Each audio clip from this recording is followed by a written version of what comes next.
বাংলাদেশের উত্তর প্রান্তে লালমনিরহাট জেলার হাতীবান্ধায় অবস্থিত দেশের সবচেয়ে বড় ব্যারেজ তিস্তা ব্যারেজ।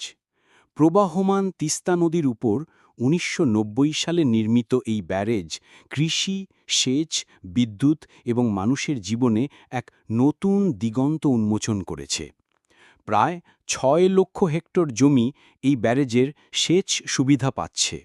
ধান, গম, ভুট্টা আর সবজি উৎপাদনে এসছে বৈপ্লবিক পরিবর্তন। আজ শুধু কৃষি নয়, তিস্তা ব্যারেজ হয়ে উঠেছে একটি জনপ্রিয় ভ্রমণ কেন্দ্র। ছুটির দিনে হাজারো মানুষ এখানে ভিড় জমায় প্রকৃতির সৌন্দর্য উপভোগ করতে।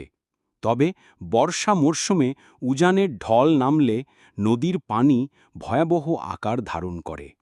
ডালিয়া পয়েন্টে কখনো পানির উচ্চতা ৫২ মিটারের বেশি রেকর্ড করা হয়েছে।